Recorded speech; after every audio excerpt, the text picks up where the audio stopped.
You're still on mute, Michelle.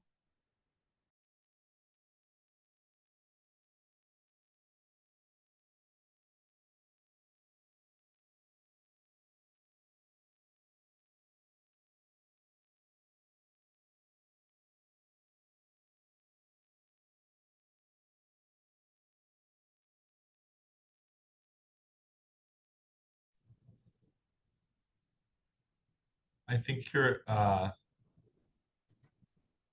on mute.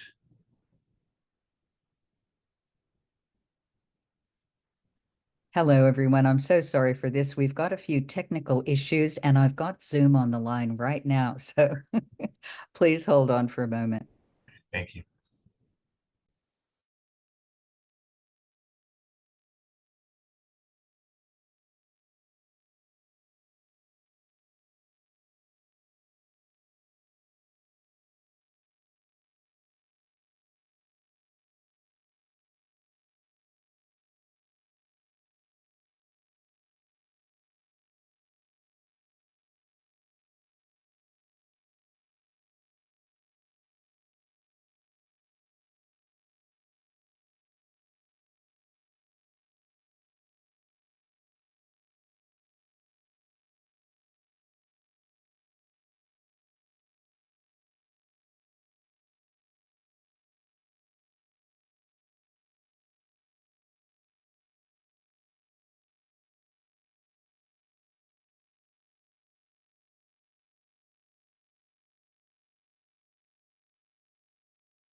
Hello, everyone. My name's Michelle Morningstar Doherty, and I'm with the Secretariat. Excuse our technical issues this morning. We're going to try to just go for it right now. Kai, are you able to start the meeting, please?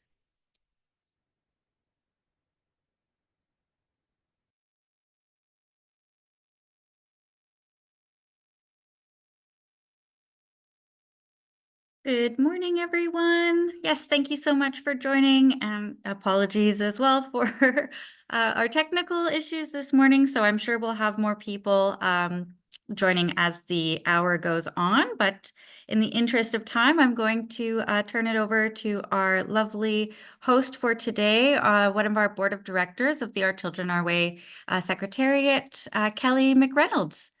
Over to you, Kelly.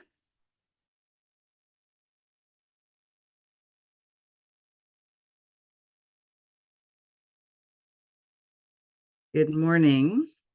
Does it let me in? It was kept blocking me, but good morning, everyone. And yes, welcome to our webinar this morning, hosted by Indigenous Child and Family Services Directors of Our Children Our Way. And this is the M&P Funding 101 for Indigenous Child and Family Jurisdiction, immediate measures available to Indigenous governing bodies. So we will, just a quick review of the agenda for this morning. We'll have an opening prayer. I'll do little introductions of myself and the panelists, and then we will pass it over to MNP for the presentation.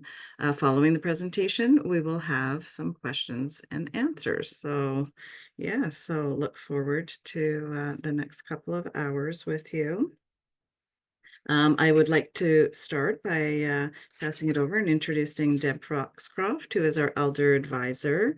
Deborah is a member of the Squamish First Nation, and she has made significant contributions as a strong leader with over 30 years experience working with and advocating for health and well-being of First Nations people. And Deb continues to share her guidance and wisdom with us all as elder advisor. So Deb, please, passing it over to you. Thank you. Good morning, everyone. Uklama Quills, Deb Foxcroft, Sishat Aksu from the Sishat First Nation here on Vancouver Island, Port Alberni, West Coast, and come from the New Chonlith community. We come from the New Chonlith, as is our language. So I just wanted to welcome everyone and just say really grateful for all of you for being here today, bringing your your open minds and hearts and wisdom, and really important for us to be doing this work here today. I'm coming from the territory of Sechot, where I live, work, and play. And I know I just want to acknowledge all of you that are here on our webinar, and whether there's elders, chiefs, all of you that are in the caring field of looking after our children, youth, and families. Greetings. Nos Creator, Great Spirit, I acknowledge all of you that are here, coming from your communities, your territories, coming with a caring heart to do this work today, and acknowledge also our presenters from M&P that will be here with us sharing their wisdom, and just wanted to acknowledge Creator for bringing us the rain here on Vancouver Island and elsewhere in the province, because of all of our forest fires that are happening in our communities and others around Canada. We are grateful that you brought this rain for us today, and very grateful to be here on this land or on your lands. I just wanted to acknowledge everyone again and just say just happy to be here and grateful for all of you to be here. Kleko, kleko, all our relations. Choo.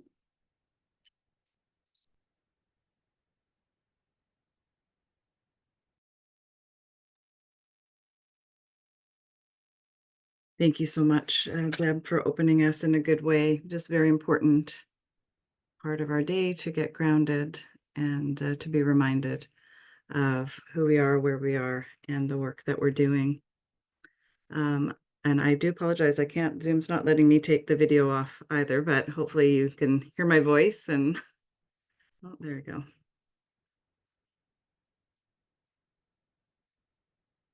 Okay, Haswal Tanaya, Yutaltanot Queen Kusham and Kelly McReynolds, Queen Sna. And I'm from the Squamish Nation. I'm coming to you from the village of Aslahan and the shores of North Vancouver, British Columbia, in the traditional territories of Squamish Ohomeo.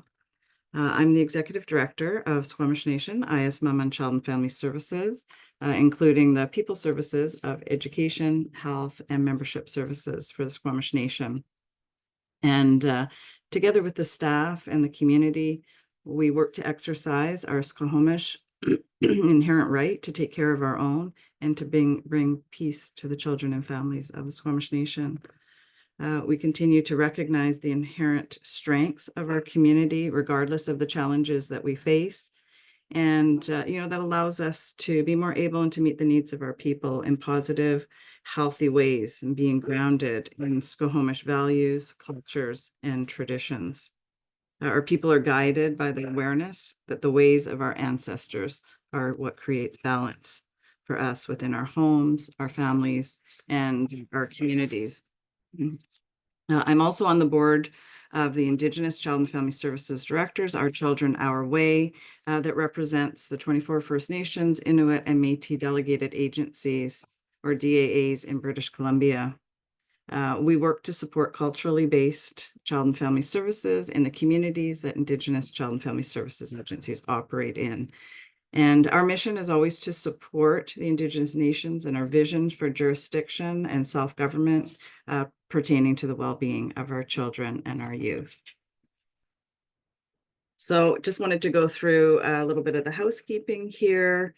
And so as the FYI, all registered participants to this webinar will be added to our Children Our Way national distribution list, and you'll be receiving updates on future webinars, conferences, and news releases. And if at any time you'd like to unsubscribe, it's easy to do. Just click the unsubscribe button on your email. This webinar session will be recorded and uploaded to the Our Children Our Way website for future viewing, along with presenter slides. Any statements provided by presenters should not be interpreted as legal advice or as an endorsement from Our Children, Our Way.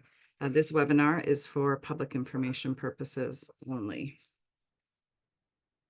We wanted to just remind you, registration is now open for Loving Justice, Breathing Life into Our Laws, which is coming up for September 8th to 11th in Vancouver Convention Centre. The early bird rates are open until July 31st. So hop on. I wanted to go through and just do an introduction of our speakers and presenters for this morning, starting with Deidre Lowe, who is a partner of MNP Advisor Services in Calgary. So Deidre brings deep experience in working with Indigenous governments and organizations as she develops practical solutions and delivers results in the fields of education, economic development, and child and family services. Deidre is currently working with several First Nations as they work towards taking over jurisdiction in child welfare, including the applications for capital. Deidre studied business administration and marketing management at Mount Royal University. She's project management professional and holds a change management certification and is a certified management consultant and certified Indigenous human resources professional. Chris Shantz is a manager of consulting, MNP in Toronto. Chris is MNP's manager of consulting, working out of the Toronto office. He's a senior business advisor and leader with nearly 20 years of progressively responsible experience in public sector and Indigenous sector, both as civil servant and as a political advisor. At MNP, Chris has worked with several First Nations, including supporting the C92 capacity building and negotiations, prevention program management, capital development. Prior to MNP, Chris worked at the Ontario government, facilitating Indigenous engagement tables and overseeing approximately $100 million in funding for Indigenous services. Chris has acquired significant knowledge and experience in stakeholder engagement and consultation, transformational change, policy development, agency governance review, cross-sector collaboration, and government decision-making. We move on to Ian Frank. Ian is the manager of consulting MNP in Winnipeg. Ian leads projects as part of the consulting team in Winnipeg office in MNP with an MBA from the University of Manitoba. Prior to joining MNP, he worked at Planning and Design Forum in Winnipeg, where he worked closely with First Nations on traditional knowledge studies to support land claims, as well as environmental and cultural impact studies to inform negotiations for impact mitigation strategies. Ian has been deeply involved in costing and budgeting processes for First Nations education, regional education agreements, treaty rights to education processes, and for First Nations jurisdiction over child and family services in Ontario, Manitoba, and the Northwest Territories. He's part of the national team that has supported this activity from BC to Ontario. Then we have Raina Fisher. Raina is Senior Manager Consulting MNP Saskatoon. Raina Fisher is a senior consultant working out of Saskatoon office. Raina is a registered social worker in Saskatchewan and was employed as a child protection worker for 7 years. Raina is skilled in program planning and service delivery development and has been effective in operationalizing this. She's well versed in the legislation associated with child and family services at the federal level and can interpret nuances at the provincial level across Canada. Raina is skilled in conflict resolution and is trained in trauma-informed approaches. Since joining MNP, Raina has supported First Nations communities who are pursuing jurisdiction of child and family services under Bill C-92. Raina has also supported First Nations communities in developing plans associated with the prevention, First Nations representatives, post-majority funding streams. She also provides support to nations who are applying for capital funding for infrastructure on reserve under the Canadian Human Rights Order, CHRT 41. And without further delay, I would like to pass it over to our presenters to take us through the process for the rest of the morning. Thank you.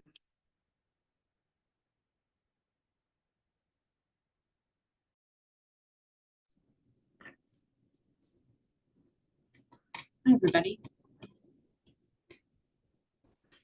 I'm just going to share my screen with the presentation that we have.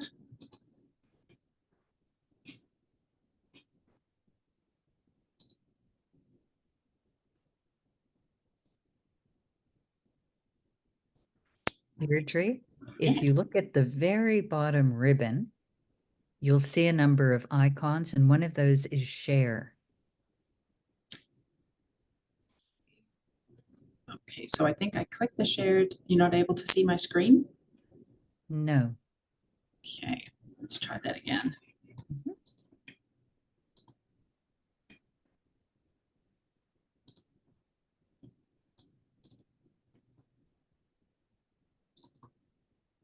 Here we go. No.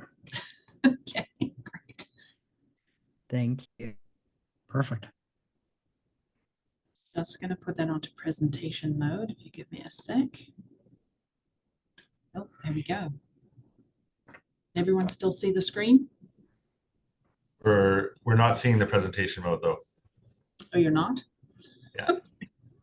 If you stop sharing and then reshare and click on the presentation slide, it should show that way.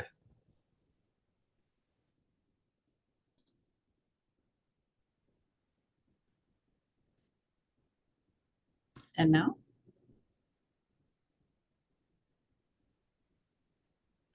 It's still in the other mode. You might want to try and stop sharing again. There we go. Perfect.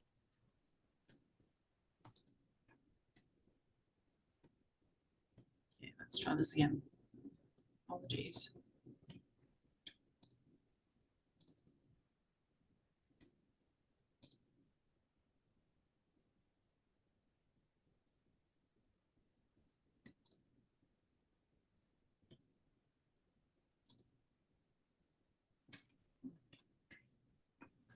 It's still the main view. I know. can, if you want to stop sharing, I can try on my end. Yeah, maybe. And if you want to try.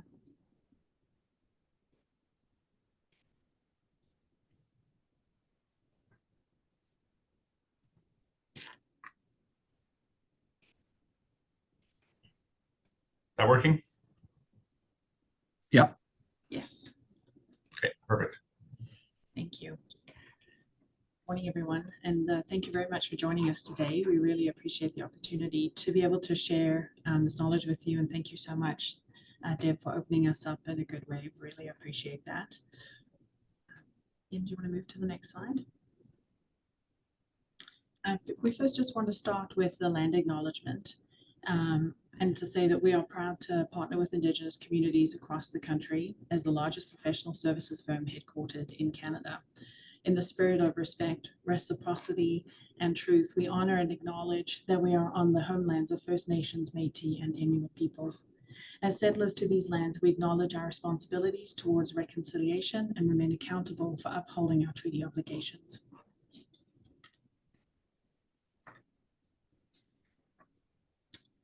So in terms of the agenda we have for you today, we've got quite a bit of material to cover. We've done some welcome and introductions already. We're going to start off with a bit of a high level of funding overview. Then we're going to talk about those immediate measures that are in place. We're going to talk about some jurisdiction and the funding that's associated with that. And then we've just got a couple of slides that sort of bring it all together, and we've got some lessons learned along the way from the work that we've done over the past number of years. We are going to touch on the long-term reform, but just very, very briefly. And then we'll just go through some of the supports and the ways that we're able to help. So that's our agenda. And of course, questions at the end.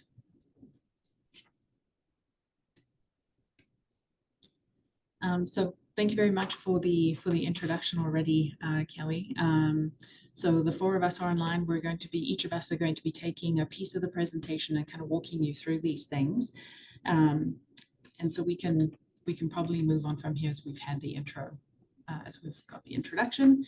And I'm going to hand it over to Chris now, who is going to walk you through the funding overview and the capital pieces. Thanks so much. And I really want to say before I get started, thank you again for having us. It's a privilege to be here. So thank you. And while I am going to be speaking, I want you to know that if you have questions along the way, I'm very comfortable turning this into a bit of a dialogue. Next slide. You'll also hear me keep saying next slide to poor Ian, who's navigating this. All right. I also know that you can read faster than I can, but I will be sort of discussing, what's on the page, and we'll have an opportunity to sort of launch into a conversation from that as desired. So when we step back and we look at the current landscape of child welfare, we look at how provincial and territorial governments are administering child and family services under their respective legislation. So as noted in my bio, for example, I'm particularly familiar with the CYFSA in Ontario, and each province has their own respective legislation in addition to broader federal legislation. Delegated First Nations agencies provide services to First Nation communities on reserve, but must function under that provincial or territorial legislation. As of today, there are 8 nations that have jurisdiction and no longer operate under provincial and territorial mandates. So we're continuing to see progress and further movement in terms of jurisdiction, in terms of control and autonomy over child welfare. And I know that that is a broad interest and desire as we continue to move forward together. So progress has been made, but obviously lots more to come. Next slide. When we think about the immediate measures, we have 4 immediate measures listed here that we're going to be speaking to further. The capital and CHRT 41, that's the Canadian Human Rights Tribunal Order number 41. Prevention measures, First Nation representation, or also known as band rep, and post-majority support services. Now, I'm not going to go into great detail here, but it is important to note that Canada began providing top-up funding in January 2024. That top-up funding falls under 5 different categories: IT capacity, results, remoteness, poverty, and emergency funding. And those have, as noted down below, different percentages based on the baseline funding. So IT capacity is at 6% of that funding, results with 5% of baseline funding. Remoteness has 15% in terms of the remoteness factor of if it has a remoteness factor of 40% or above. Poverty has 5% of community level poverty gap, and emergency funding 2% of baseline funding. So this is meant to reflect the complexity and diversity of communities across Canada, as well as some of the core policy priorities of both First Nations and the Government of Canada as we move forward with child and family services reform.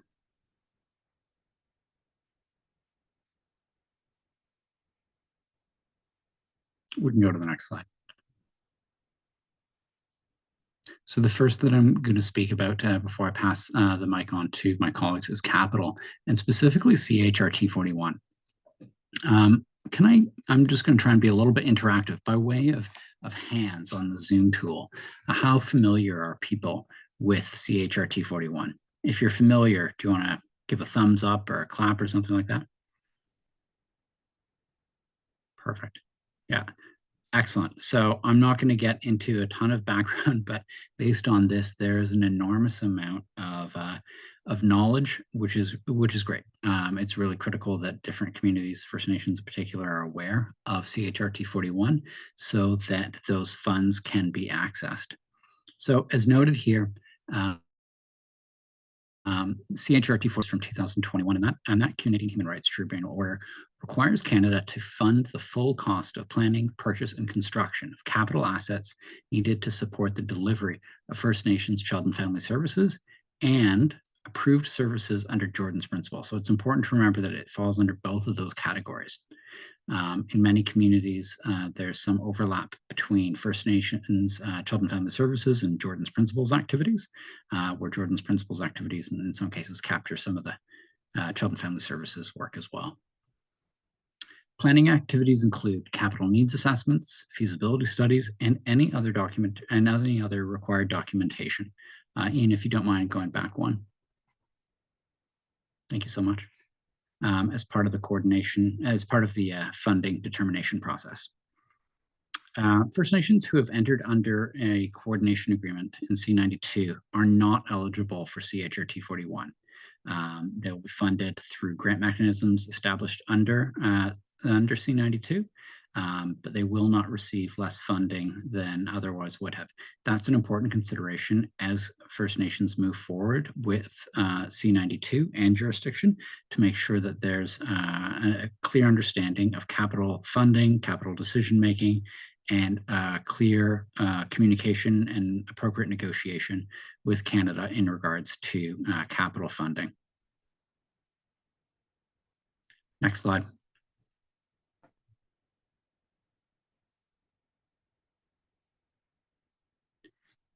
This slide reflects a few different considerations around capital.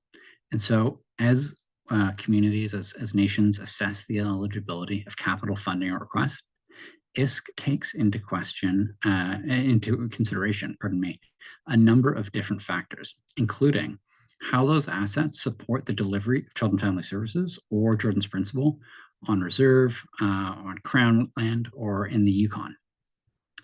It also considers how capital assets support substantive equality and culturally appropriate services, given the distinct needs and circumstances of the First Nation, including the cultural, historical, and geographic needs and circumstances. Further, First Nations or Child and Family Services agencies must demonstrate how they envision this asset fitting within their long-term Child and Family Services related plans and objectives. It's also important to have clear indication of the costs necessary to purchase, construct, or renovate an asset, or as appropriate to conduct pre-capital planning for a capital asset. Where appropriate, First Nations and associated First Nation Child and Family Services jointly planned and identified this capital project as being in alignment with community First Nation Child and Family Services needs. So before we get to the next slide, what I really want to emphasize here is the importance of having a clear narrative pulling capital and programming together so that there's a good understanding of how the capital and the future capital align with the programmatic needs of the community so that there's a clear understanding that these things are moving together.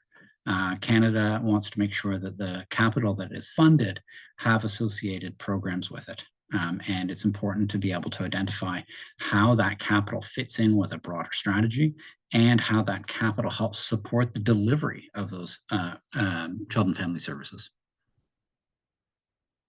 Next slide.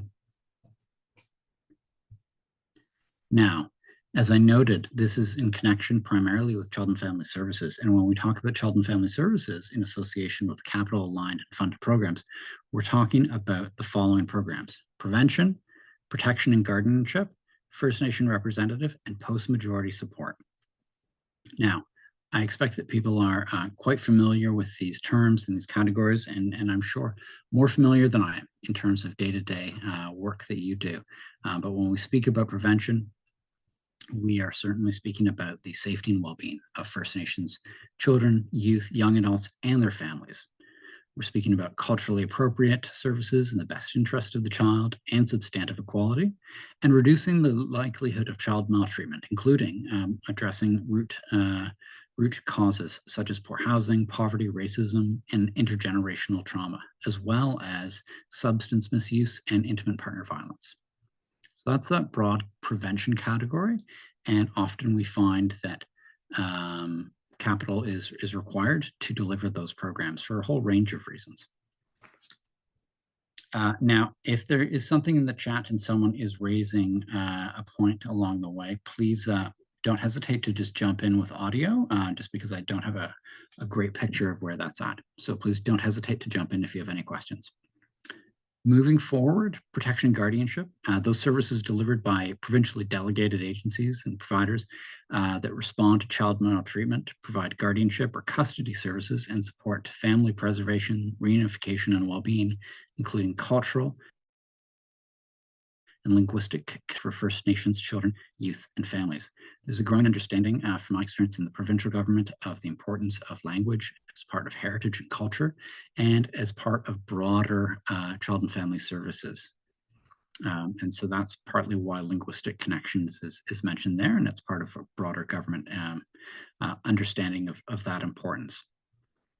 As we move forward with with First Nation representative category, this capital is for services to represent the collective interests of the First Nation, its families and children, when an agency is involved for child welfare or child protection concerns. Having capital for this is important in terms of both the offices or facilities needed for that First Nation representative, as well as meeting with families and CASs, et cetera. Finally, post-majority support is here.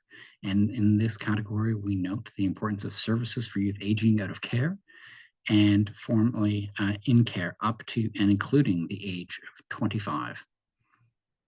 So I recognize that different communities, different First Nations have a different perspective in terms of adulthood, but in this case, the PMSS, post-majority support services, is to the age of 25. Next slide.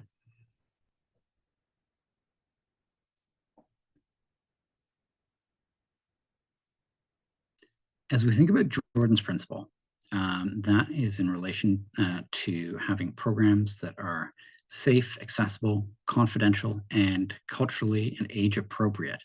And those programs require spaces for the delivery of those approved Jordan's Principle services. So the request for services and capital can be submitted concurrently, I want to note, and services will be considered first. But it's important to think about how your capital needs and your Jordan's Principle programmatic needs and service needs are aligned. Eligible activities within the Jordan's Principle category includes unmet health and mental health, as well as education and early education needs, unmet social needs, including cultural and language services, respite services, land-based activities, and others, as well as intake assessment and service coordination and program navigation. So there's a broad range of categories. In some cases, the Jordan's Principle services fall under both child and family services departments within First Nations, as well as health departments. There's certainly an overlap in some of those areas, but it's important to be explicit when seeking capital funding under CHRT 41, what programs are tied to Jordan's Principle in particular. Next slide. So as we think about the projects that are eligible under CHRT 41, it's important to distinguish between buildings and vehicles that we have here. In the case of buildings, I've noted some very, very brief examples of the types of capital that is often required by First Nations, but this includes offices, program spaces, cultural spaces, as well as fit-for-purpose residential facilities, including supportive housing, emergency placement, transition, staff housing, facilities such as that are not otherwise available within the First Nation. In addition to those categories, off-reserve may be eligible where there is no suitable property available on reserve, or where off-reserve is more accessible for services. So this is really a recognition of the geographic needs that often are faced by different First Nations in relation to both on-reserve and off-reserve land, and the different types of facilities that are going to be needed. Because as I noted earlier, this is about aligning programmatic needs and services with the capital, hence the connection between programs and services and offices, program spaces, and cultural spaces. So that's buildings. In addition to buildings, there's funding available for vehicles. This includes transportation for program participants needed for land-based programs, staff transportation for client needs, and some of these may be allowable outside of CHRT 41 for Jordan's Principle as well, I should note.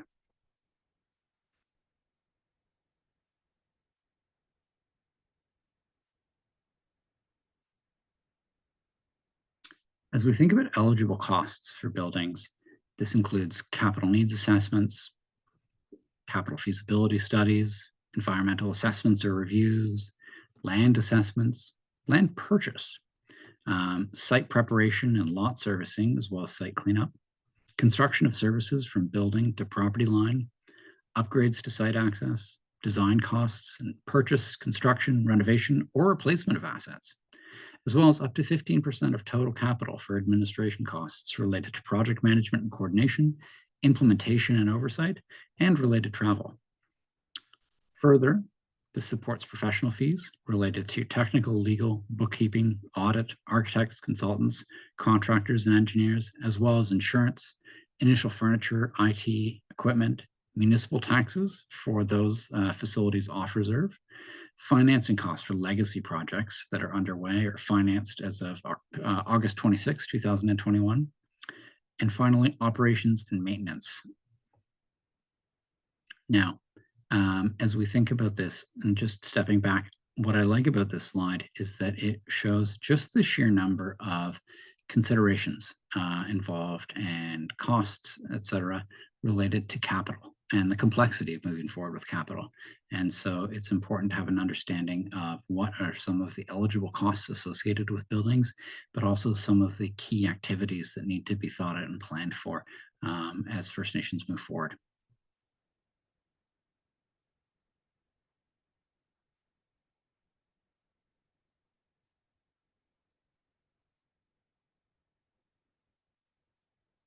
I'm not going to read all the words on this page, but I am going to speak at a high level just about the project life cycle. So for complex projects such as this, there is a 5-phased approach, starting with concept and feasibility, then to design, construction, post-construction, and operations and maintenance. The strategy here is really to reflect that beginning to end, from idea to implementation. And it's important to have a clear understanding of what are the different timelines, how long these different phases will take, and who are the core individuals, consultants, architects, engineers, et cetera, involved in the different stages along the way, as well as the different ISK application requirements.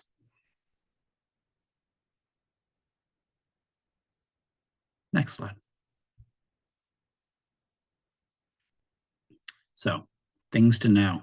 I think as we think about CHRT 41, similar to the last slide, as far as reflected here, it is a multi-phase approach, starting with pre-capital, then design, construction, and post-construction.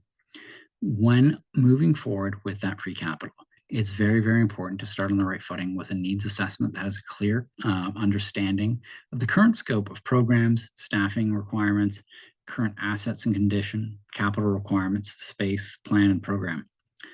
And just to sort of step back from the words on the page, what that really means is having a clear understanding of what are the programs today, what are they doing, who are they serving, who are the children, youth, and families who are served in terms of the number of participants, if possible, as well as the number of staff who are involved, and what are the needs of that program, right? What are the current operating conditions today, and how will an updated facility or a new building allow that program to thrive and meet the needs of the community that are reflected in that current state assessment and that needs assessment, pardon me. As we move on to feasibility, we want to be thinking about the practical, viable considerations for the project, having a clear recommendation for moving forward that is based on a geotechnical investigation, a site survey, and perhaps most importantly, all of this needs to be reflected in a band council resolution, indicating the community support for the proposal, as well as the accountability of the band council. As we move into design, this includes professional design and construction documents, drawings, and building specifications, et cetera, as well as that process for tendering construction, which includes value for money and contract management. So making sure that the project is well planned and appropriate and done with a competitive pricing strategy and has a clear sort of technical insight into the work that will be done by professionals in engineering, architecture, et cetera, as noted earlier. That construction phase is based on those tenders, based on that competitive process. And as that moves forward, I think, to be fair to the people building these facilities, we've only got one bullet under construction, but obviously the construction there requires an enormous amount of effort, hard work, but also consideration of things like weather, as well as other seasonal impacts that in some cases can delay or impact projects, as well as other pipeline considerations, including impacts related to delays in construction materials, labor, etc. Finally, we have post-construction, where we note that final costs are based on the certificate of project completion, and that operations and maintenance are on an annual basis through claims until needs are known and can be funded under other programs. At each stage of this process, there is ISK involvement. Oh, thanks, Ian. Perfect. Now, those technical components and feasibility. So as I noted earlier, this includes geotechnical and environmental assessments, site selection, identifying potentially suitable sites for further investigation based on characteristics that are clearly observed by the community. In addition to that, there should be an understanding of the developable ground area and topography for each building type on the proposed sites. In my experience, this also includes considerations of things like road access, servicing with water and electricity, proximity to other facilities that provide services to the community. This also includes an options analysis and a life cycle cost benefit, and risk analysis for each option, including why the risks are acceptable. And I should note that in everything that we do, in everything that we undertake, there are risks, and those risks are perfectly normal and natural. And it's important to note how those risks have been identified and how they will be addressed. And as noted here, how those risks or why those risks are acceptable. Further, there needs to be a recommendation and factors that went into the decision making. So really an understanding of how we came to that decision and the contribution of the requested capital towards the order's objectives. This also includes the conceptual plan and drawings and the capital cost estimate. This on the bottom says it's not exhaustive, and what that really means is ISK will think about other things that they need along the way and pepper you with questions. But this is a high-level overview of some of those core requirements based on our experience and based on what ISK has communicated in the past. Thanks, Ian. Now, the needs assessment. As I discussed earlier, this is really about describing the current and future program requirements.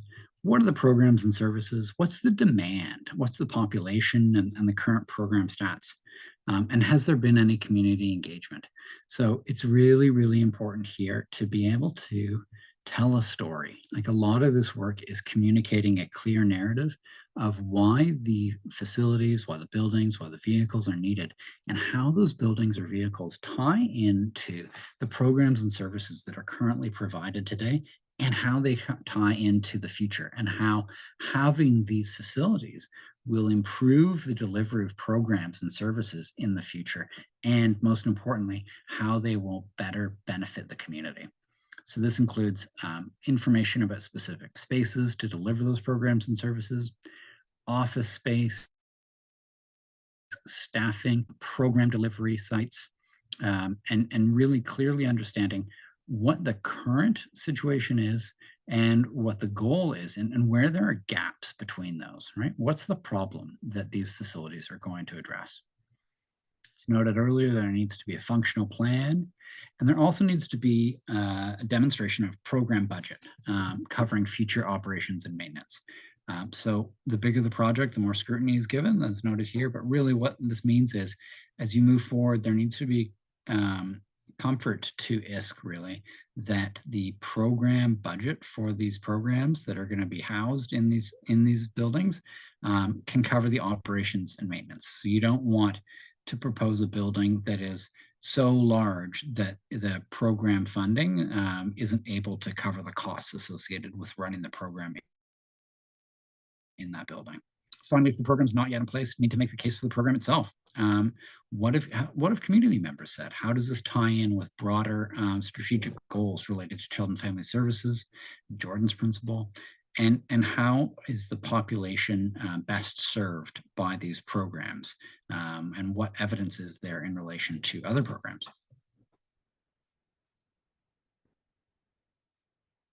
Next slide.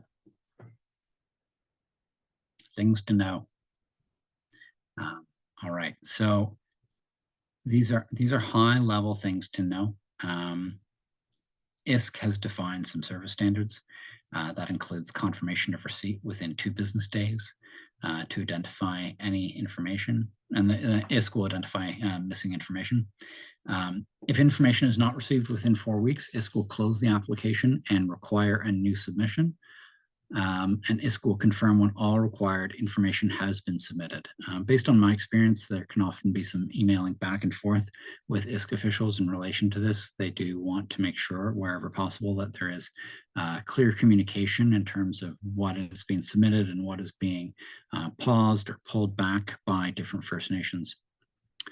There is an approval of complete applications within 30 business days.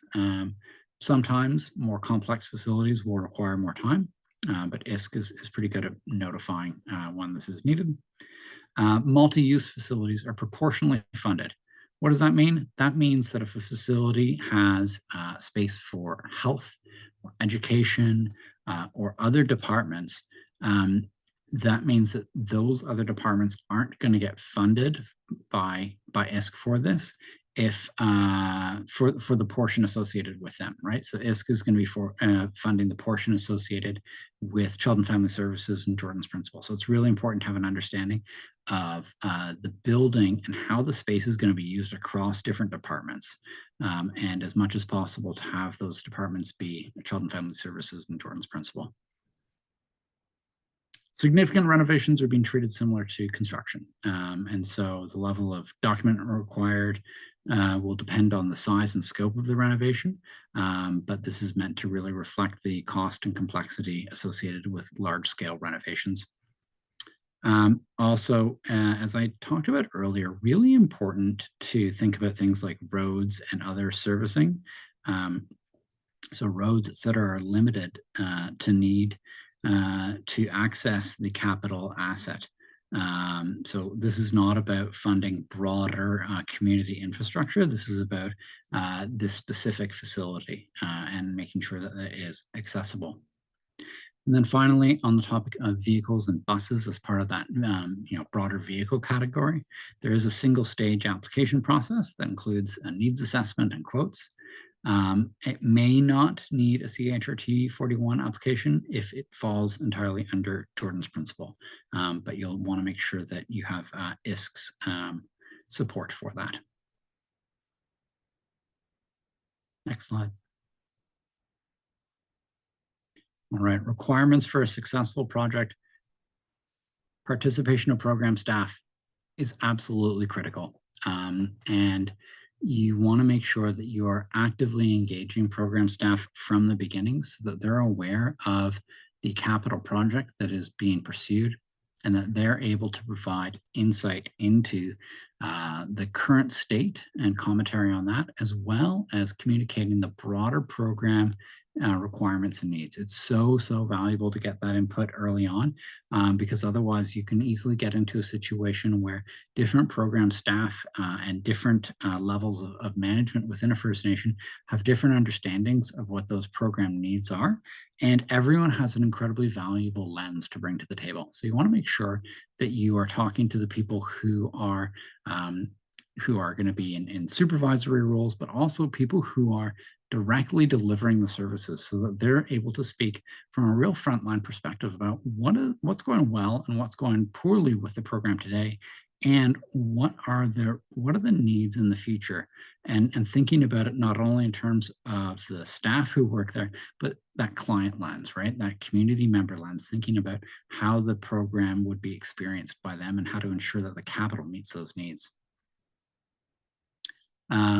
As I talked about earlier, tendering and contracting is extremely important, and that is a key part of the process, including thinking about bid pricing. And as noted here, the lowest bid may not necessarily be the best bid. So something to consider. And finally, project management. these are complicated, right? Those slides earlier listed a multitude of phases as well as activities associated with moving forward with capital. And as a result, project management is critical, including ongoing oversight and reporting to Chief and Council on progress. Next slide. I think it's over to me now. Thanks, Chris. It is. Thanks, Ian. Before I jump into the prevention stuff, I thought I would just run through some of the questions that have been popping up in the Q&A, because I think I can tick some of them off the list pretty quickly. There's been multiple questions around the slide deck. I understand that it'll be posted along with a video of this presentation on the website once this is complete. So participants and others will have access to that. Question around access to CHRT 41. Can you still apply for the C92 jurisdictional funding? Yes.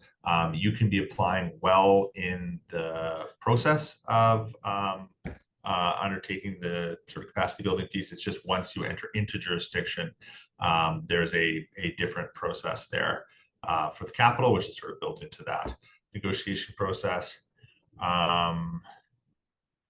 And I think there was a question around Jordan's principal funding eligible, like kind of the set amounts for CHRT, whether it's in partnership with health and things like that. And I think Chris spoke to that about proportional funding. So if your prevention program and your Jordan's principal program were going to be applying for a facility together, there would be kind of proportional funding from those different areas.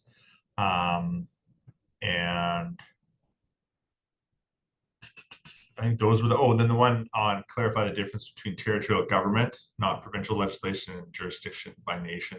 Again, the territorial government is in many ways the same as provincial. It's under the kind of standard jurisdiction or standard legislation process, whereas nations that gain or sort of restore their own jurisdiction, their laws have force of federal law and are sort of separate from the provincial or territorial jurisdictions, and it's sort of developed through that C92 process. We'll come back to some more questions, but I thought I would just try and answer some of those while I had a moment. On the prevention services program, so this was money flowed based on a $2,500 per member living on reserve, with a focus on supporting the development of prevention services. That has now been sort of tagged to inflation, so it will escalate annually based on inflation. The funding is split, kind of predominantly goes to the First Nation, as well. So a portion goes to the delegated agency that serves the First Nation, and I think that those dollars are really there to keep the agencies whole, to allow them to continue providing the prevention services that they had been providing. And the preventative services can be provided in a culturally responsive way, and there's very limited annual reporting. There's no sort of detailed program reporting required for the dollars.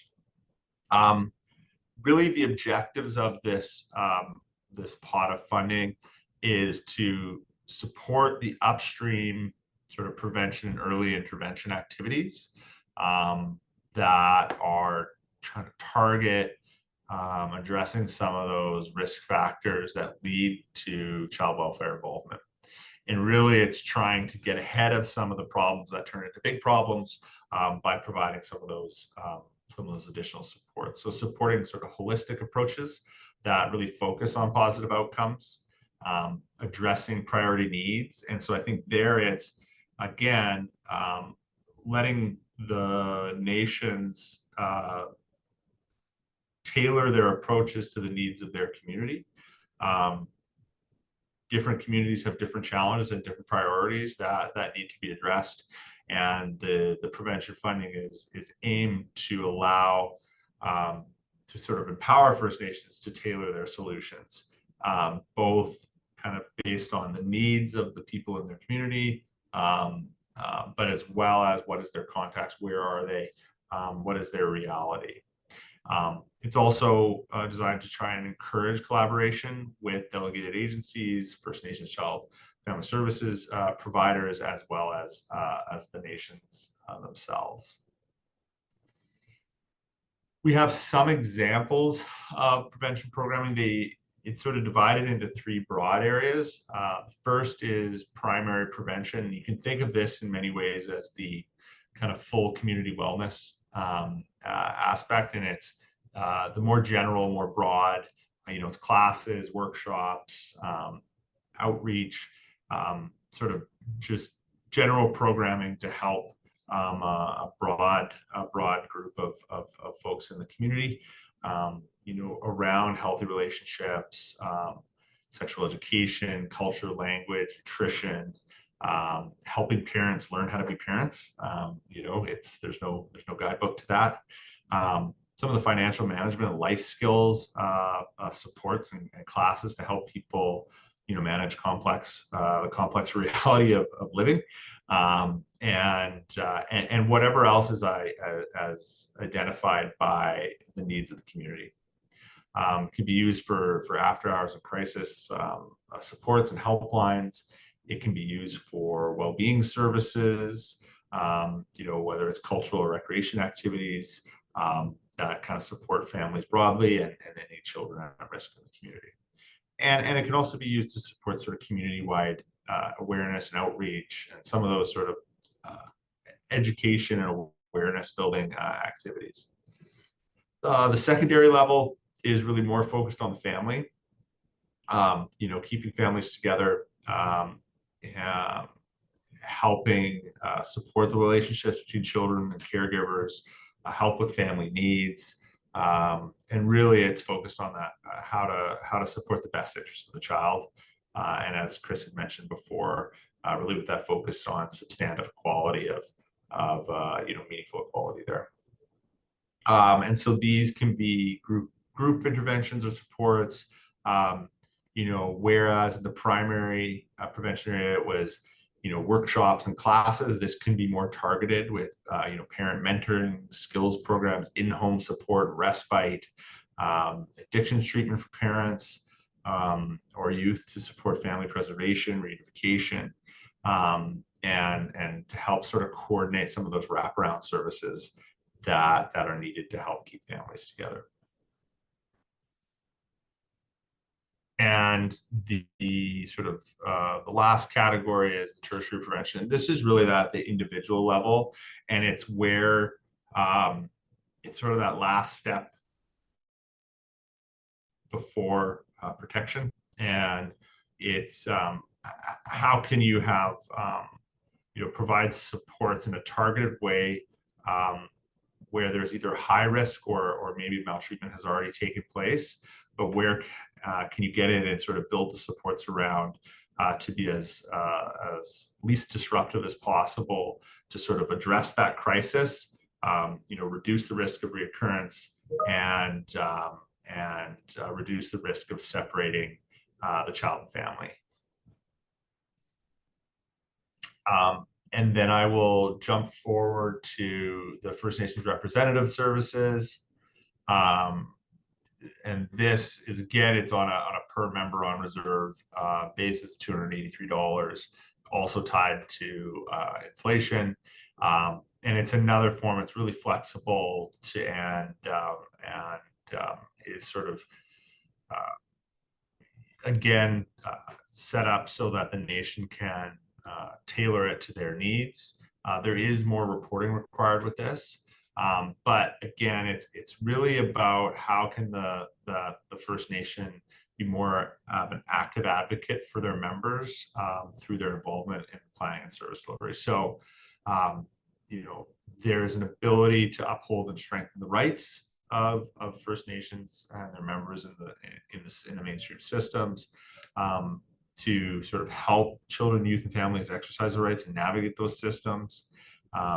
Help prioritize some of those preventative care approaches, and promote and support family unity.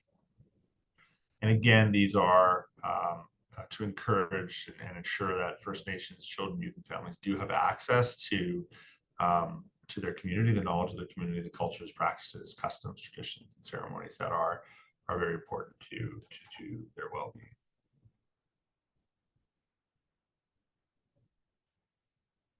And I just saw a question on tertiary sounds like early intervention. Do you agree with that? Yes, I think it is. It's somewhat of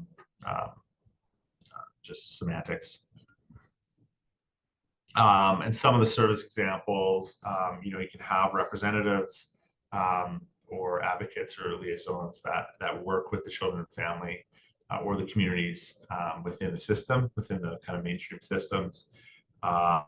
You can have folks who are involved directly in the kind of case planning stages of the child welfare process to make sure that they are getting access to programs that they should have access to.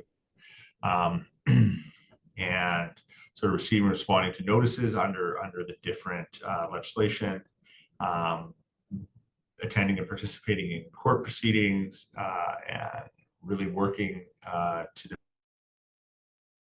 develop the children's plan, and really, again, just ensuring those cultural needs of the child are being addressed. I think it's over. Thanks, Ian. And thanks everyone for having us and for being with us today. I'm going to discuss post-majority support services and what is available to First Nations communities currently. Can you move ahead, Ian? So as part of the long-term reform of the First Nations Child and Family Services program, the Government of Canada has implemented funding to support post-majority support services. And what they mean by post-majority support are youth who are exiting or aging out of care. So typically at their 18th birthday and up to the age of 26, youth can be supported through post-majority care support services. So funding for this is to support the delivery of wraparound services that really aim to promote positive outcomes for youth and young adults. And it is really sort of driven by their own unique needs, which is a pretty unique way to provide services.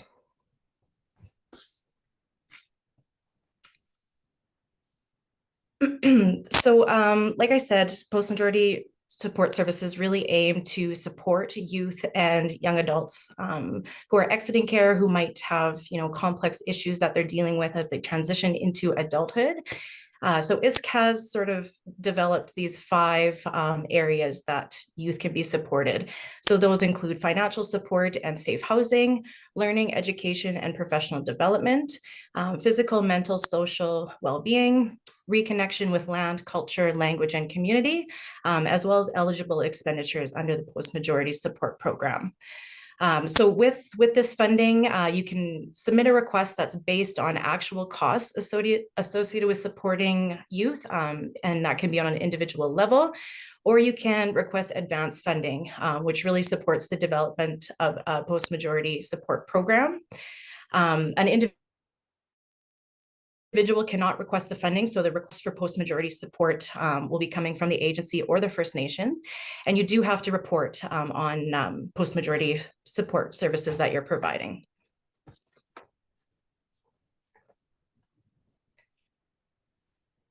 So this just goes into a little more of the purpose for each of the areas identified by ISC. So under the learning, education, and professional development opportunities, this is really supposed to support activities and services that ensure young people have opportunities to learn and grow in ways that are meaningful to them and their life. With financial support and safe, stable, and comfortable housing, this is to ensure that young people have the financial resources to meet their needs and that they are able to meet their basic needs in a consistent way. With the physical, mental, and social well-being area, this is really intended to support young people to have ongoing supports that promote wellness. And so this can be a variety of things, and we'll talk about services a little more in the upcoming slides, but really just ensuring holistic care of young people. And then there's the reconnection with land, culture, language, and communities. So this is really services, programs, activities that ensure young people have opportunities to stay connected to their communities and their culture, and that they can participate in these things in ways that are meaningful to them. Then there's operations, or the eligible expenditures. And so these are intended to support the costs that are necessary for the operation of post-majority support services. And this can include things like operations and overhead expenses for supporting the post-majority program.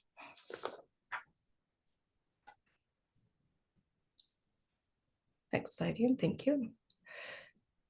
So as you'll see in the next several slides, there's a lot of variability in what's able to be provided under post-majority support. So we have some things listed here, and by no means is this an exhaustive list, but does sort of highlight how broad post-majority support can be, and the types of things that can be provided. So you'll note under the financial support and safe, stable, and comfortable housing, this could include things like financial support, and that can be, rent subsidies, or providing finances for rent, providing livable basic income for youth and young adults.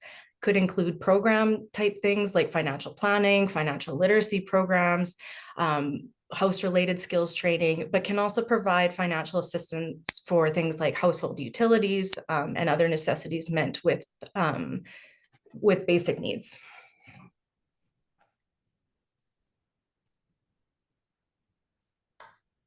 So here again is just a list of things that might fall under the learning, education, and professional development opportunities for youth and young adults. So really, providing mentorship and support and helping them navigate life as they transition from youthhood into adulthood. This can include things like professional development or skills training, certifications like first aid, food safe, or things associated with childcare certification, cultural learning, specialized supports. So this could include tutoring and career counseling.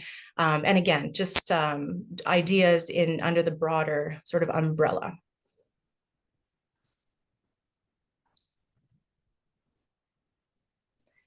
So the physical, mental, and social well-being, this can include things like non-insured health benefits that might need to be accessed on a consistent and ongoing basis. Could include things like sexual and gender identity health supports, recreation and sport. Can include things like counseling, treatment, and support to attend treatment if that's required. And then, anything associated with physical activity and self-care and general well-being.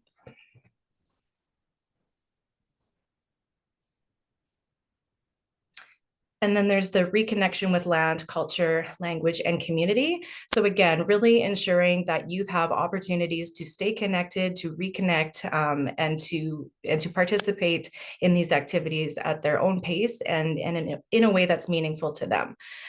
So this can include things like youth-centered permanency planning or reintegration into community if youth have moved away from community. Can also include things like family mediation and counseling, cultural youth groups, and then also supporting Indigenous elders and knowledge keepers, and being able to promote that within service delivery as well.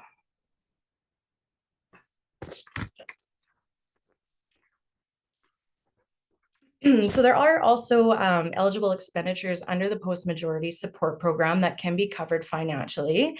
And so these can include things like salaries and benefits of staff who are supporting post-majority program, can include things like recruitment and training and professional development for staff, can also include things like governance and administration, including office leases, IT services, utilities, can include professional fees and supporting the development of the post-majority program, as well as maintenance and general repairs.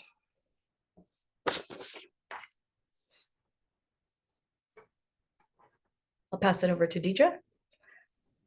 Thanks, Rita. All right, so we're going to, I know there's a lot of questions there in the Q&A. We will get to some, I think some of them are maybe a little bit more complicated to answer on the email. So we'll definitely leave some time, make sure we've got some time at the end to go through all the questions. So we're going to talk a little bit about jurisdiction and the funding that's available for jurisdiction. Just a little bit of background. Again, I think this has been around now for a number of years. I think there's a lot of familiarity with this, but of course, the Act Respecting First Nations, Inuit and Métis Children, Youth and Families, we shorten it often to refer to Bill 92, but it became law and it came into provision on January 1st, 2020. It recognizes the inherent jurisdiction of Indigenous communities and governing bodies over the care of their children and families in accordance with their traditional laws and values. So under this, you're free to develop policies and laws based on your particular histories, cultures, and circumstances. There are national standards that are incorporated into C92, such as the best interests of the child, cultural continuity, and substantive equality. Next slide. All right, so how it works, and again, this is from the funding perspective. So the nation or the Indigenous Governing Body applies for capacity funding to pursue jurisdiction. Funding is determined based on population and remoteness, and we do have the funding coming up in another slide. And you can apply for it for 5 years. It's released annually following reporting, of course. So strategic planning, service delivery, law development, financial planning are completed to prepare for the coordination table work. And then from there you enter into a tripartite coordination and fiscal negotiations, and agreements should be reached within a year.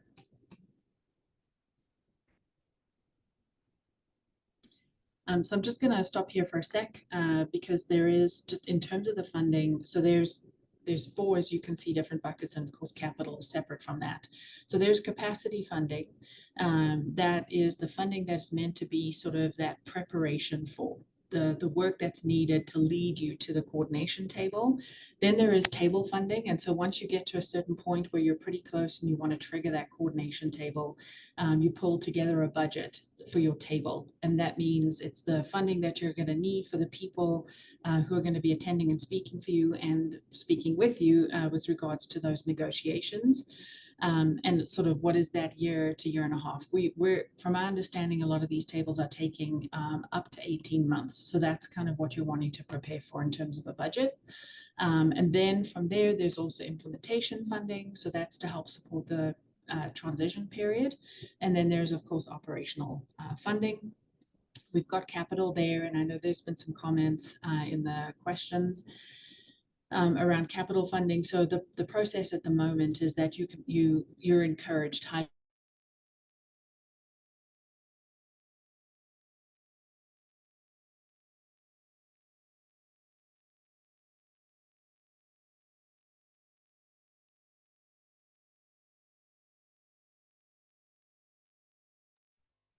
Hi, all, apologies. Just some technical issues on our end. We'll just give Deidre a minute to come back into the presentation, if that's all right. Time to still maybe squeak something in there into CHRT 41. But otherwise, what typically happens is that you have to figure out sort of what budget is going to be incorporated under CHRT and what is those capital buildings, and that budget gets put into your jurisdiction budget. But as I said, there is an encouragement to get as much of your capital done under CHRT 41. Next slide.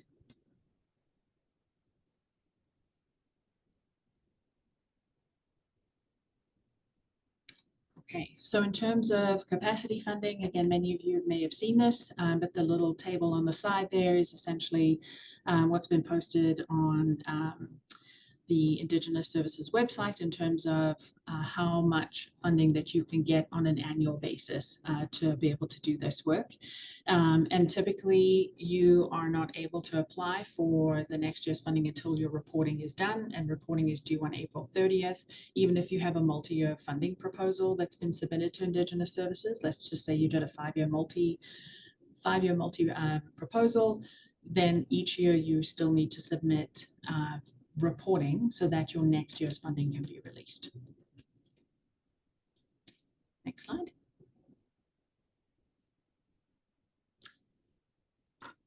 So when you're sort of thinking about and planning this out, there's really 4 major kind of components.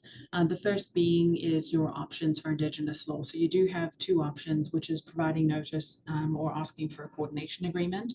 Providing notice, your law does not prevail under or over, I should rather say, provincial law. In order for that to happen, if you want to have the full force, like necessary to have force of federal law, you need to trigger a coordination table. So that's the first piece.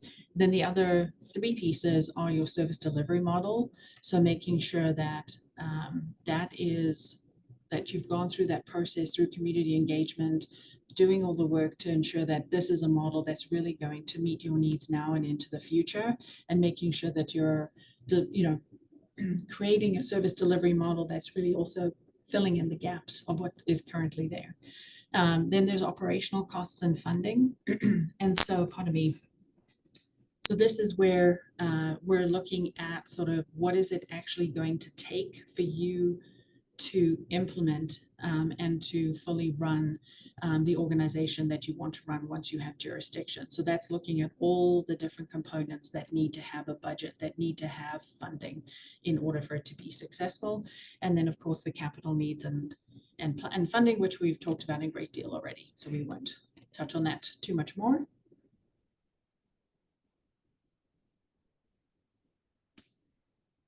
So this is a framework that we typically work within our clients, and I know it looks very linear. There is a bit of a process to kind of work through, but of course things can sort of go around and things can run in parallel. There's all sorts of ways that this work can be done, but we just wanted to walk you through at a very high level, sort of from start to finish, where you start at the beginning with your planning, you're applying for, thinking about sort of what that vision is, what you want to do, start the planning, apply for the funding. You get your capacity funding, which is really speaking to sort of building that foundation, those foundations. It's what is the vision? How do you want things to be different? It's the strategy. What do you need to do to get there? It's developing your service delivery model. It is identifying all of those operational costs, and it is identifying your capital costs and developing the law. So lots of work. There's lots and lots of work that goes into sort of that capacity building. The other part of that is once you've kind of got those first pieces in place, really important to have that business plan and that financial plan in place, because these are the documents that will really help you when you're at the coordination table. It makes the case for why your funding needs to be what it needs to be. And again, it's a plan that gets written out that basically goes through what is sort of what are all the things that you're needing, what is the law, what are the components of the law that you need to pull out and to have operationalized. And this includes things like dispute resolution, advocacy, all of those different components. Once you've got those things in place, you do the budget again for your table discussions. Then you transition into table, and that's where your coordination agreement and your fiscal agreement are. Those are the things you work towards. And then once you've got that in place and there's agreement that's been reached by everyone at the table, it then goes up for essentially for financial approvals. Canada, just in terms of timing for this, there's a requirement for about 4 to 6 months for that approval to take place. And then once that approval has taken place, things are signed off, then it gets signed into force essentially. So that is sort of at a very high level, in a nutshell, sort of what that jurisdiction framework is speaking to. Maybe I'll just say the ratification of the law, depending on how your nation would like to do that. We've seen and heard different ways in terms of how things are going to be done that way. I would just recommend that doesn't happen until you're sort of at the coordination, because there are some things, those conversations that happen back and forth between the provincial government and the federal government and yourselves, where you might need to tweak something. And if it's already been ratified, it tends to be a bit of a process to go back and have to do it. So it's good to go into your coordination table with a law that everyone that's been reviewed and your team is really happy with. And then if you need to do small tweaks to it, you have an ability to do so, and then it gets ratified. Perfect. Thanks, Dee. I'm going to speak kind of how all of this fits together, but I noticed Bernadette Spence asked the question of who we are and how we're connected to CHRT. So I thought that would be a good opportunity. So MNP is we're an accounting and consulting and tax firm. We are the largest professional services provider to First Nations and Indigenous organizations across the land. We are kind of coast to coast. We have offices in Victoria and the Maritimes and everywhere in between. Really, how we're connected to it is through our clients. We sort of fell into this work a number of years ago when a client had reached out to help on their C92 process, and then have been sort of actively engaged with a variety of clients all across the land on these different things, and through that have gained a certain amount of expertise and knowledge, really working through our clients. You know, we've got a pretty big team working almost dedicated to this over the last few years across the land, and we've had the opportunity to learn a lot through that work. And so we took the opportunity when asked to sort of provide our what we've learned and what we've experienced from a broad set of clients to this group. So thanks for the opportunity again, and I hope that answers a little bit of who we are.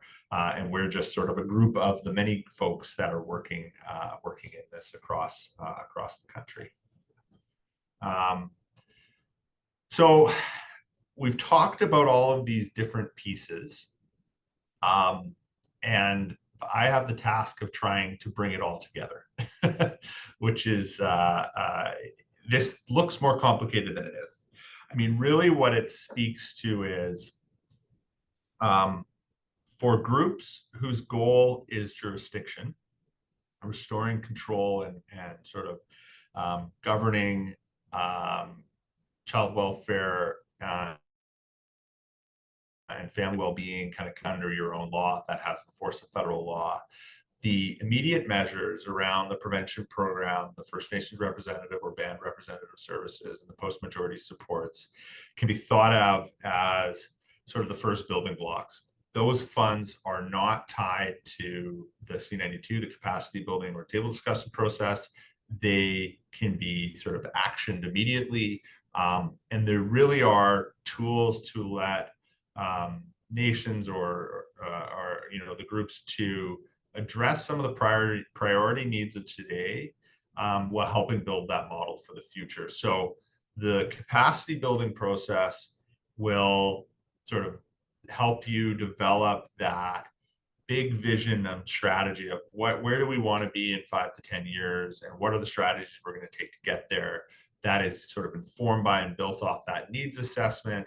And all of that feeds into what is this service delivery model that we want to do a better job than what's being done today.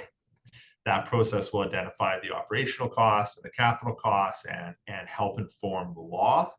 And then the business or financial plan, and business and financial plan, I don't, you know, business plan never sounds quite right to me, but it's sort of the operational plan. It's that writing down all the details of how this all fits together. And really what we're trying to show here is that you can use those immediate measures, and you can use CHRT 41 to sort of build some of the pieces before you get to jurisdiction, so that when you do get to jurisdiction, you've already been running a prevention program, you've already been running that representatives program, and you've already been running a post-majority program for a number of years. You've got staff who are experienced in it. You've got the opportunity to work with your community and work with clients to really understand their needs. You've built up capacity, you've built up the systems. That's all kind of going, so that when that kind of light switch goes and jurisdiction transfers, you've had the opportunity to sort of work out some of the cobwebs and kinks and learn some lessons and have the system, at least part of the system, running already. And so really all this is showing is how you can develop big chunks of your service model and big chunks of the infrastructure required to deliver that service model while you're going through the capacity building process, while you're going through those table discussions. And then when you do enter into jurisdiction, you are in a good place. You've sort of, you know exactly what you're doing on certain aspects, and you're just taking over those pieces that were only able to be taken over once jurisdiction was sort of restored.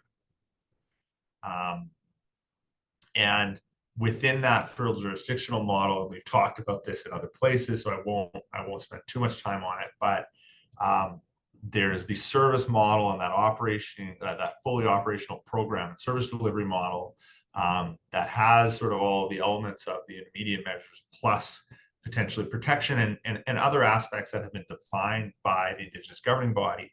And this was, I think, one of the questions was in there about if the CHRT 41 is not, you're not eligible for it after you've entered into the coordination agreement and fiscal agreement, what is there? Well, part of that negotiated agreement would include a capital plan. So the pieces of capital that weren't addressed through CHRT 41, there would be a process built into the agreement, and whether it's actual dollars into the agreement or an agreement to go through a similar kind of feasibility study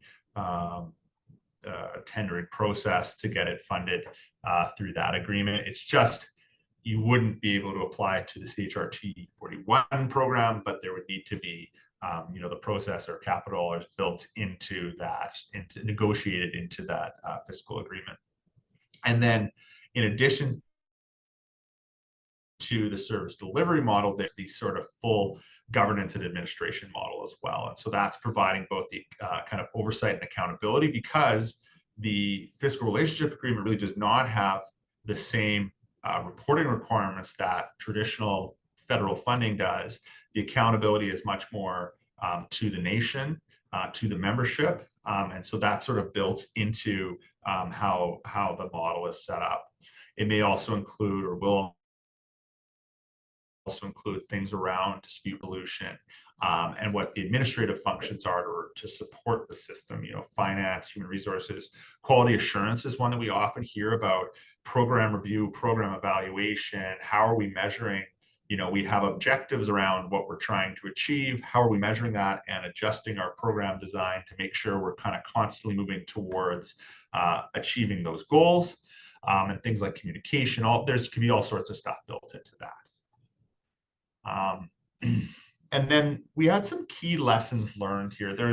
I could probably spend, I think the four of us could spend hours talking about these things, but I think that these sort of four buckets cover some of the big ones. And it's really just to learn, look at the, having a clear idea of what the needs are that you're trying to address, and what needs to be different tomorrow than is currently happening today. What are the needs that are impacting well-being? What are the programs, services, or resources to address those needs, to sort of mitigate some of those risk factors? And then how do existing and new programs, how should they work together? Are they all going to fall under the umbrella of governance of this new entity, or are they going to coordinate with each other through a certain way? So there's lots of these sort of program integration questions of, you don't want to just create a new siloed agency, but how do you do things differently to have better outcomes? And then leverage, and that's really what that last slide was talking a lot about, is how do you take those immediate measures to get that head start, to use those to sort of pilot things, to try things out, to better understand what the needs are, and to help prepare as an organization, as a community, for the coming change. And then time. There's a rush to move to the future because of the challenges of today, but it's important to make sure there's enough time that there's a smooth transition. It takes time to hire people. It takes time to train people, especially if you're doing things that are different or new. It takes effort and to be very intentional about change management. You know, making sure the community knows what's happening, why it's happening. Make sure that the people whose jobs are changing are aware of how their jobs are changing and why their jobs are changing and what it means for them.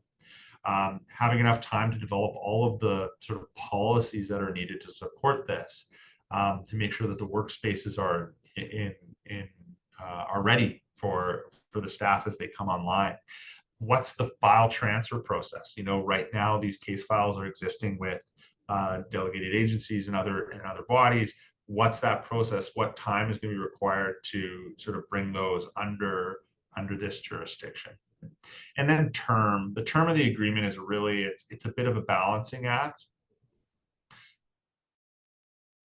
You want the term to be long, that you have some confidence and stability of funding, to know you have time to sort of build and build towards maturity, but you also want it short enough that if things were missed, it's there's time to sort of make those adjustments as you learn more about how this delivery will work.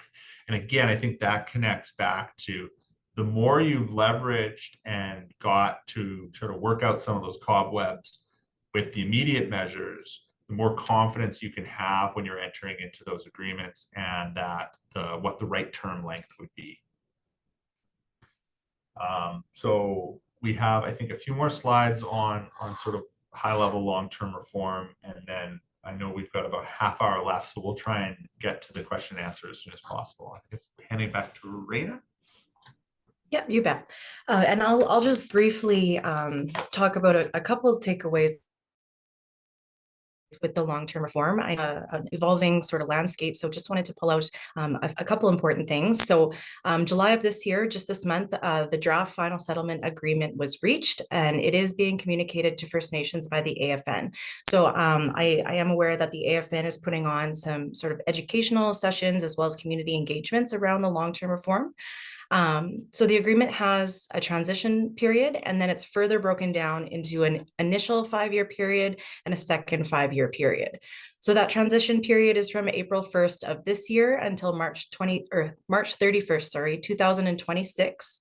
And then the initial 5-year period starts this past April 1st, 2024 to March 31st, 2029.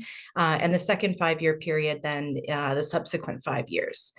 So in the first initial 5-year period, Canada is going to provide $24.477 billion to support the implementation of the reformed First Nation Child and Family Services Program. And then in the second 5-year period, Canada will provide funding that is no less than that amount, and then will be also subject to upward adjustments that are pulled out in the initial program assessment. Slide in. So these are the different categories under the agreement. You'll notice that many of them are things that are currently being funded through the interim measures, and also includes things like household supports, those top-ups, insurance premiums, and then the base funding. Just important to note, the final settlement agreement is still in draft and is subject to the ratification process in September of this year. And then the per person amounts are indexed for inflation. So that's relevant to prevention and First Nations representative funding and how that's all calculated.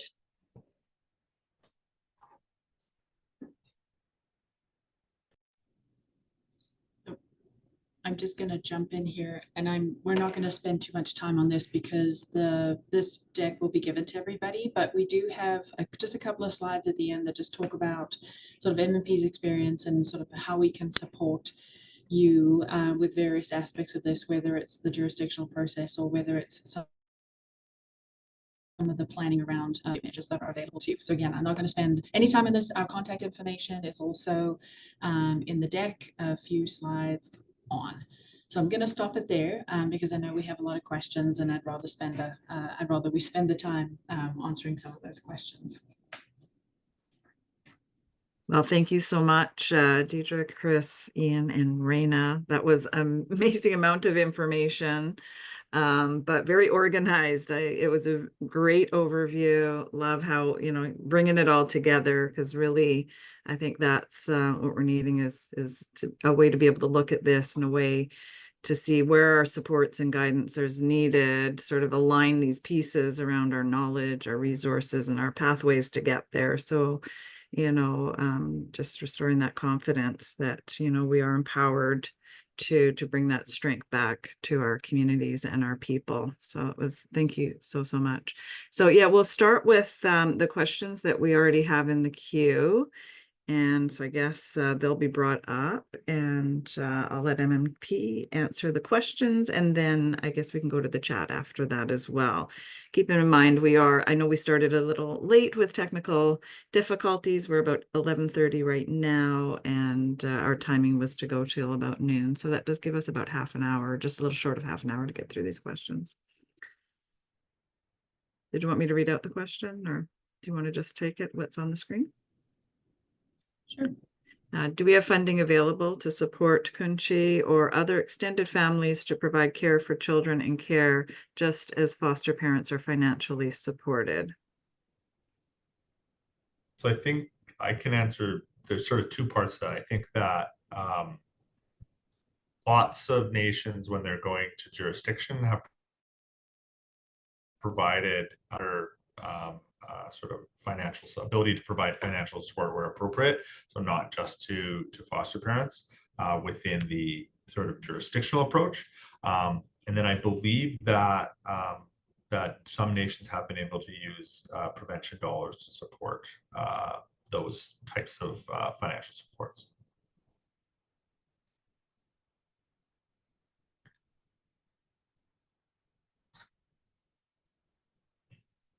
And there was one question on insurance and liability there that has come up a couple times. It's a really big piece of the jurisdictional approach of getting insurance and both for the facilities as well as liability. There have been some challenges with groups going through that process, particularly when our advice is always to have the sort of entity that will be delivering services under jurisdiction be a separate entity from the band, like have it incorporated as an entity with a board. Where that is not the case, there is some challenges. I haven't seen any group who hasn't been able to get insurance. It has been a challenge, but I haven't seen anyone who hasn't been able to get insurance. And that those costs are also built into that fiscal relationship agreement. Okay, so going to the online questions, one from Mel. Why under First Nations Child and Family Services are future staffing funded for buildings, but not under Jordan's principle? For example, Jordan's principle cannot provide office space for future planned hiring.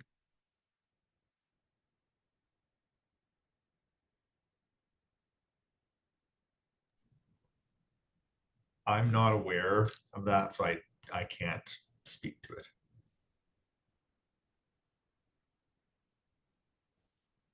Maybe I'll just, with regards to CHRT, all of the funding requests have to be for currently funded programs. So as long as you're getting funding for that program, so for example, prevention, First Nations representative, if you've applied for post-majority funding, then you can apply under CHRT for buildings, infrastructure, vehicles, all sorts of things. It could also be a renovation. It doesn't have to be a new build. So it can be it can be a purchase and it can be a renovation that you're doing, but it does have to be with currently funded programs. So if you're thinking about, let's say for a start, let's just say you have a very small staffing contingent right now, but you are planning to increase your staffing under prevention or any of those, it's still a funded program. So even though it's a bit of future planning, it can be incorporated and included. But if you're looking to construct something that's going to support, let's say, a protection type of activity, if you're not receiving funding for that, and this is obviously from a First Nation perspective, agency would be different, then you won't be able to get funding for that. So there are those constraints that are there under CHRT. We've got a question from Nancy. So are infrastructure costs covered once the needs assessment is complete? For instance, for land-based program building needs that are away from community and not connected to current infrastructure, plumbing, water, roads, electricity, etc. So our understanding is that for those infrastructure costs, they will support them to a degree. So they have to be, they won't support, for example, if it's bare land and you have to put infrastructure in, they won't support that. What they'll do is you will be supported if you're, let's say, putting up a building and you need the infrastructure in place to be able to connect to the line. So connect to the water, connect to the electricity, etc. That's the part of the infrastructure that they will cover, but they won't sort of put in infrastructure completely, like 100% of it. It's connection.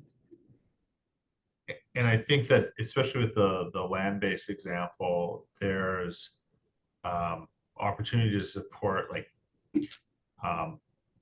sort of off-grid level infrastructure, but not connecting to the water system that's 10 kilometers away. Okay, Michelle has a question. Can we discuss CHRT 41 and if under C92 not eligible for capital funding? I don't really fully understand. So that again that was sort of what I was showing on that bringing it all together slide, is that you can be under a C92 process, and until you reach table level agreement, you're eligible for CHRT 41. Once you've entered agreement and you take over jurisdiction, you're no longer eligible for CHRT 41, but the needs assessment would inform a capital plan that's part of that, a negotiated fiscal relationship agreement that would include processes for additional grant funding for capital pieces. It's just a different approach. It's not through that program anymore. So you're still eligible for capital. It just has to be sort of built into the plan. And would it be fair to say that it switches funding streams? Yeah. Yes, exactly. It switches government pockets. You know how bureaucrats can't think from different pockets.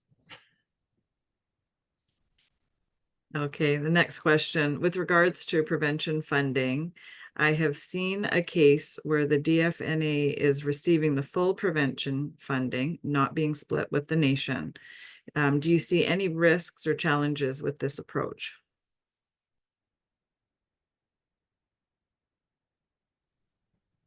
I think it would really depend on the relationship with the designated agency. Because I think like as we talked about, like the hope with the prevention funding is that it is targeted, specific, based on the needs of the community. If the partner you're working with is really good at working with the community to understand needs and adjusting programming to meet those needs, I don't see there's not necessarily a problem with it. There's a positive in that the agencies often have more experience and capacity to do things than some communities do, but it would really be, what is your relationship with them, and are they a kind of committed partner in it? Ideally, there's a consensus in terms of how that is divided and delivered.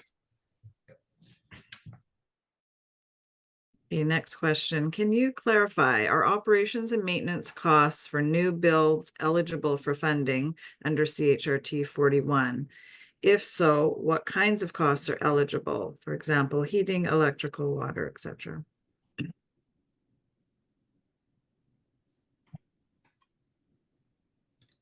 So I believe that they look at sort of the full sort of scope of what O&M is. Part of our understanding is a part of the review that Indigenous Services or the CHR team does with applications is they sort of take all of those things into consideration so that when you have the completed build, and it sort of becomes an asset that then gets funded through regular mechanisms for O&M, then there's enough funding in place to make sure it's maintained. But it does take the, like, electricity, water, like all of those things that kind of form O&M into account.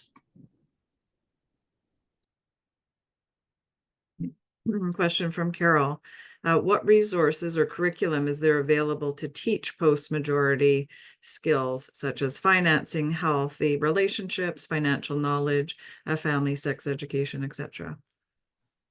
That's a great question, and often communities will leverage a combination of internal resources and external resources, local partnerships with other organizations, other First Nations organizations. It really ranges, and every community, every First Nation is able to sort of figure out what works best for it in terms of delivery.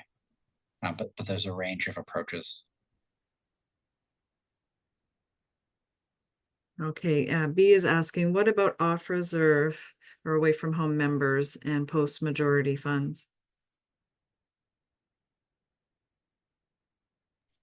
I think, it's really important that the First Nation have a sense from the beginning of its work in the post-majority space in terms of what services it wants to provide and who those services are going to be provided for and how those services are going to be delivered. So great question. I think it's, like, as I said, the key is to have sort of a clear plan for the scope of services, who's in, and how those services are going to be delivered, including for on and off reserve members. But it varies depending on the community, and I think it would also vary depending on how those services are delivered. Right? Are those off reserve members able to come to the reserve for some services that are more appropriately delivered on reserve, or to an off-reserve community where you've got a large sort of population, or do your off-reserve members reside in a multitude of areas across the province or across the country that may be more difficult to sort of bring together? So really good question, and I would say it depends on the local context of the First Nation and the vision for delivering those services as well. Yeah, keeping along that line too is, oh, I just skipped here.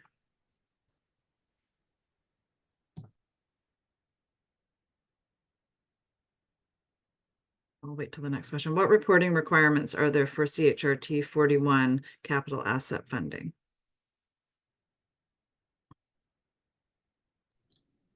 I have not seen any specific reporting for CHRT 41, and I think it's because the process is very detailed. So as you get through each phase, so moving from that needs assessment, feasibility to design, et cetera,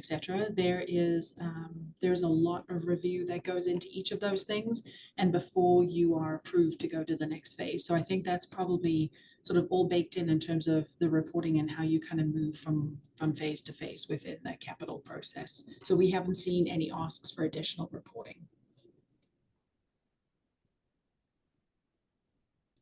Okay, I see we have two questions here around post-majority too. I might put those both here.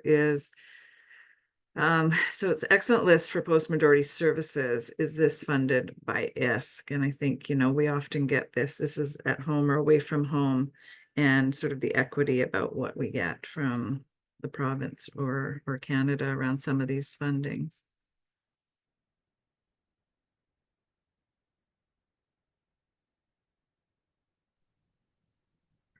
So that's the funding that you were talking about is ISK funded. Post-majority is ISK funding.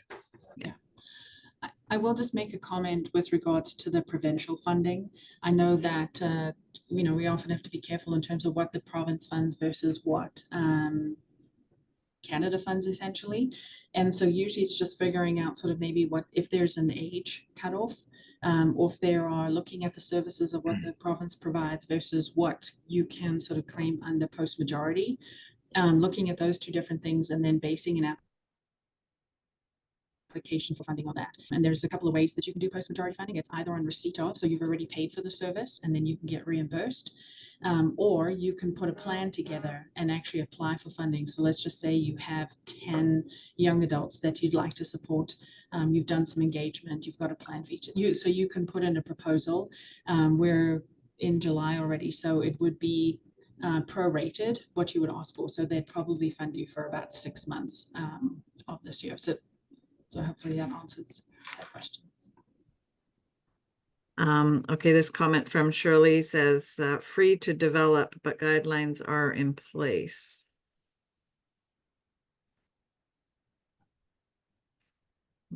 Guessing that's speaking to sort of some of the examples we gave of programs. There are examples and eligibility, sort of what is eligible under the funding agreements, but I don't believe that there's really much in the way of guidelines of here's what a program should look like. Right, so that's defined by each community. Yeah. So if a nation is taking longer than 5 years to build their capacity to take on jurisdiction, will they still be supported beyond 5 years? For example, nation was hindered by COVID, needing to do more community engagement, etc. The nation has been rolling over funding and not spending the full amount each year. So I think we're just starting to run into these now.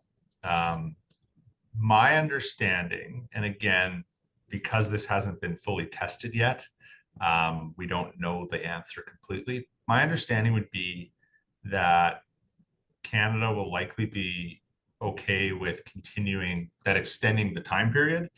Unlikely there'll be additional money, but if you're rolling the same money forward, you can stretch it out over a longer period.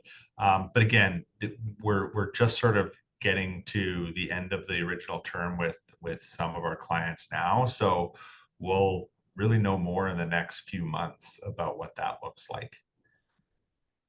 Okay, so likely not additional monies. Unlikely. And I mean, you know, if there was some real extenuating circumstances of why there was additional money needed or where the money went, maybe, but my expectation is that it'll be the same pool of money spread out over a longer period. Okay. Jennifer's making a statement here. Very interesting. As I've been involved, I think that mediation, dispute resolution, grievances, etc.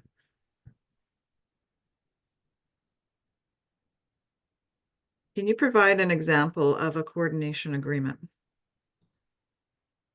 So the coordination agreement really is, it's a fairly detailed breakdown of how the different parties will kind of coordinate efforts between each other. And it's really the kind of objective of it is to make sure that no one falls through the cracks. So I know when in one of the sort of first negotiation processes we were in, one of the examples that kept coming up was for a nation in Northwestern Ontario. You know, the phone rings, a kid's apprehended in Hamilton. What's that sort of chain of custody to make sure that no one falls through the cracks, that no one sort of says, oh, that's so-and-so's jurisdiction, that's so-and-so's jurisdiction, and they get lost in the shuffle.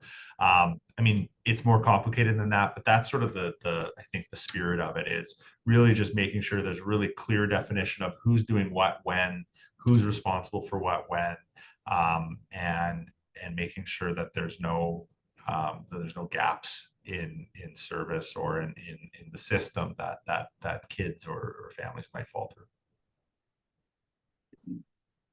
So we're at about 11:54 right now. We've got 26 more questions in the room, but we do have 4 people with their hands up in the room. So maybe we'll go to some of the live ones. And for those who have questions in here, perhaps they'll be answered.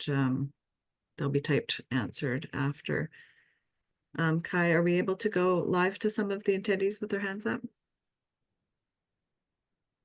Yes, we should be able to go to Alkina here. Alkina, are you able to unmute?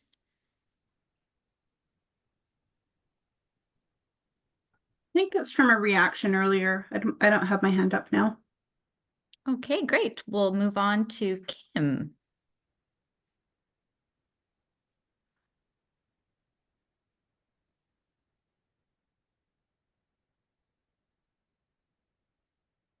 Kim, are you able to unmute with your question?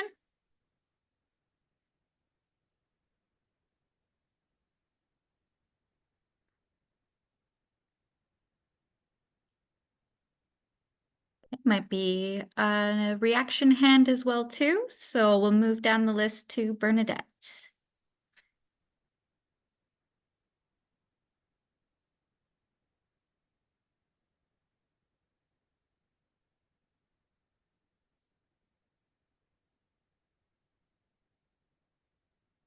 Bernadette, are you able to unmute?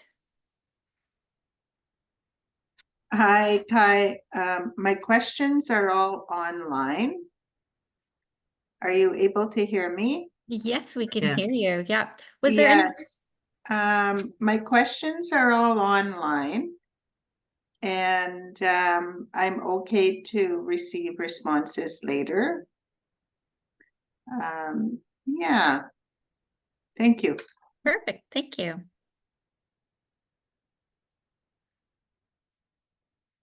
Okay, so maybe Mel.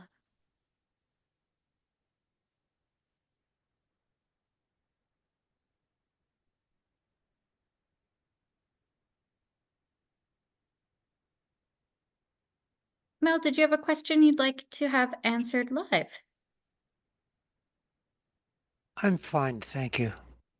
All right, looks like folks are using the chat as well. Thank you, Mel. Jennifer?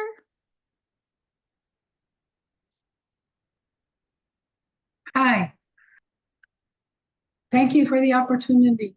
I've been watching the presentation, and I'm from Kansas, and I'm working with the Eagle Woman Tribunal, and that's all about the dispute resolution process and having mediation and grievance services. In my experience, we need to have that addressed from the get-go, because as we all know, life happens, and even though we have the best policies and procedures in place, there's going to be somebody who doesn't like a decision that's made. So we really need to have those processes in place, and it shouldn't be as an afterthought, like, oh yeah, maybe we need to address this. I think it should be brought to the forefront. In all my experience in the last 2 years, it's always an afterthought, but it needs to be brought to the forefront, because we're just about having to develop a whole judicial system to address the grievances and the disputes that are going to come along with taking over our own child welfare systems. Akose.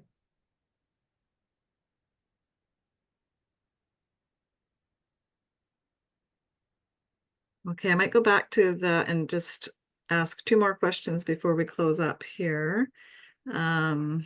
Angie asks, I've been following this for a couple of years now, and I'm hearing that liability insurance is something that bans nearing jurisdiction have been halted due to not being able to purchase such insurance. Is this true? That's what I was speaking to before. I haven't seen any situations where someone wasn't able to get liability insurance. For some folks, it was a bit of a process, partially because the insurers had never really seen this before. It was new for them. And insurance brokers like predictability and past examples to base all their costs off of. So it really just took some time to work through the costing for it, but they were able to get liability insurance in the end. Okay, this one might be connected to a previous question, but thank you for your presentation. That looks like a lot of reporting requirements. Can you tell us more about what will be expected? Are there opportunities to streamline with provinces and other partners to make understanding impacts, accounting for the dollars, etc., more meaningful for everyone, especially to the children and families, and also not so cumbersome for the agencies and the nations?